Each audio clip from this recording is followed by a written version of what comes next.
ndagusuhuje cyane nizere ko umeze neza cyane. Uyu munsi ndaje ngo tuganire twiganirire bya bintu bisanzwe. Urabyibuka kera abana umwe mu mikino bakinaga yari football, umukino w'umupira w'amaguru. Numwe mu mikino yahuzaga abana, igahuza abana bo mu bice binyuranye, ikabahuza bamwe bakava hirya no hino bakaza bakajya bafite ahantu bagennye bahurira bakina. Ariko uyu munsi ndagira ngo twibukiranye bya bintu byabaga biri muri football cyangwa se amwe mu mategeko yabaga agomba kuranga uwo mukino. Itegeko rya mbere rero ryagombaga kuranga uyu mukino, sinzi wari warabishyizeho, ariko buri gihe gardien yagombaga kuba ari ubyibushyemo aho ngaho nyine muri mwese, ubyibushye niwe wabaga gardien. Ikindi itegeko rindi rya kabiri, umukino warangiraga ari uko buri muntu wese ananiwe. Ibi bintu byo kuvanga iminota ingahe ntabwo byabagaho, mwarakinaga kugeza munaniwe. Iryo ni irindi tegeko. Ikindi rero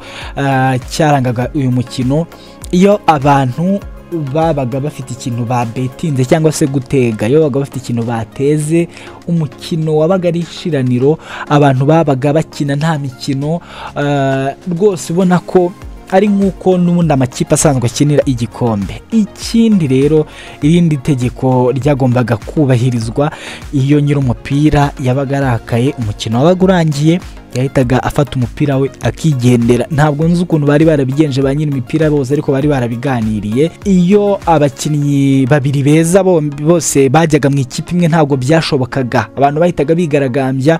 Byasabaga ko umwe mu bakinnyi uzi gukina afata ikipe imwe, n'undi uzi gukina cyane agafata indi. Ntabwo bashoboraga kujya mu ikipe imwe ngo bikunde. Ikindi rero ni umukino utarabaga ufite ngo abasifuzi n'abaki bose uko bakinaga ni nabo bikemuriraga ibibazo. Nta bintu byo kuvuga ngo se ngo ni umusifuzi ngo arimo arareba ngo aravuga ibiki. Oya, mwebwe mwaranisifuriraga, naryo ryari itegeko ntazo waritoye. Ikindi kandi iyo wabaga utowe bwa nyuma, byabaga bivuze ko rwose nta kigenda cyawe. Nkanjye kuko ntabwo nari mbishoboye, wapipe ntabwo nari mbishoboye na gatoya, nabikoraga gakeya nanjye n'ubundi. Ariko nk'ikipe twajyanaga buri gihe bantoraga nyuma, nyine tubuze uko tubigenza, nyine reka tumushyiremo, nta kundi. Ni ukuvuga ngo kugutora bwa nyuma byabaga bivuze ko udashoboye cyane, nyine mbese nyine udashoboye gukina, utari buze kubahesha insinzi. Ikindi nyine ubwo binavuze ko bagendaga batora kuva ku bahanga ugenda umanuka, bikaza kurangira bangezeho ngewe umuswa, nubwo nanjye ntajyagayo kenshi. Ikindi penalite, ikintu bitaga penalite ntabwo yapfaga gutangwa muri uwo mukino. Ibintu byo kuvuga ngo bigenze gutya na gutya, penalite bayitangaga ari uko nyine ubona ko bikwiriye, umukinnyi wenda bamuvunnye ubona rwose yanegekaye, cyangwa se ahubwo wenda bakayitanga ari uko uwo bavunnye ahise agira amahane menshi akabasimbukana akavuga ati njye barangira gutya nangiza akomeza kine, bakabona bakabyemeza ko bibaye penalite. Ikindi rero cyagombaga kubahirizwa muri uwo mukino, nta bintu byo kuvangura byabaga bihari. Abana simbizi, abasa neza n'abasa nabi bose barivangaga bakikinira.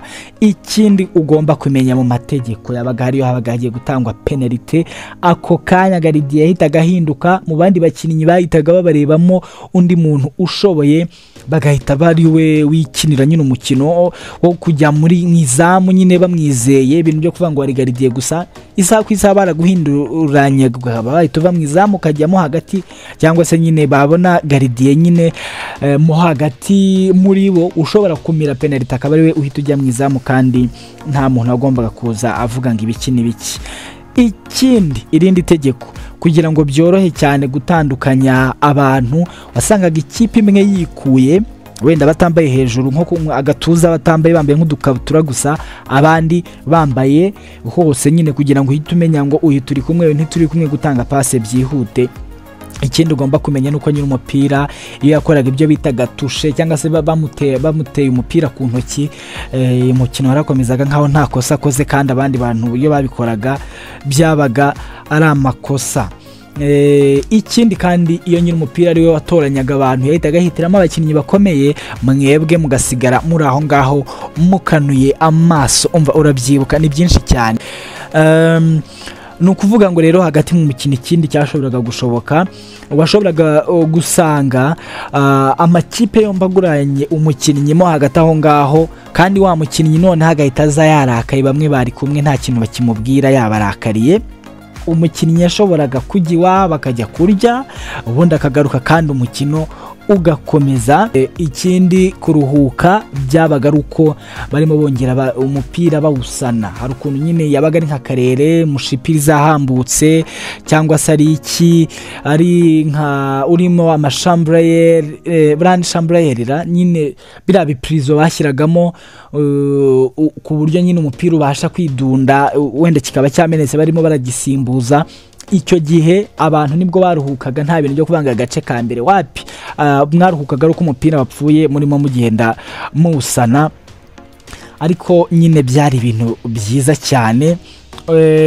Ikindi cyashoboraga kurangiza umukino, iyo nyiri umupira bamuhamagaraga ntiyashoboraga gupfa gusiga umupira we, kereka iyo habaga harimo umuntu w'inshuti ye pe kandi uzi kubanga umupira ku buryo ubutaha nawe azazana umupira. Iryo ngiryo ryari irindi tegeko. Ikindi henshi ntabwo abantu babaga bambaye inkweto, kuko wasangaga harimo nk'umuntu umwe wazanye inkweto wenda zifunze ashobora kuvuna abandi.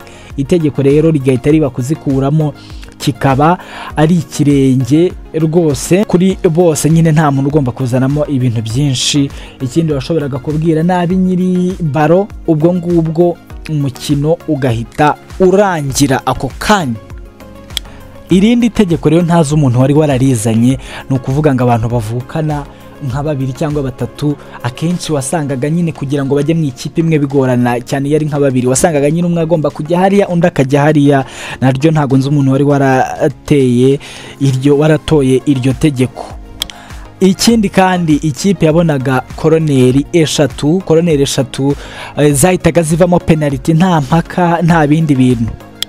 Irindi tegeko, garidiye yabaga yemerewe gufata umupira hari hose, yaba hagati mu kibuga apfa kuba ugezeho yarawufataga, nta bintu byo kuvuga ngo box ya garidiye. Yashoboraga no kujya kufatira muri metero imwe uvuye ku izamu ry'abandi. Iryo ngiryo ryari itegeko kandi rwose ryubahirizwa, nta muntu ugomba kubivugaho. Ikindi washoboraga gusanga nk'umwana muremure yimwa amahirwe yo gukina, kuko babaga bavuga ko amuruta umukino utari w'abantu bakuru, agomba nyine kwihangana akazakina n'abo bangana.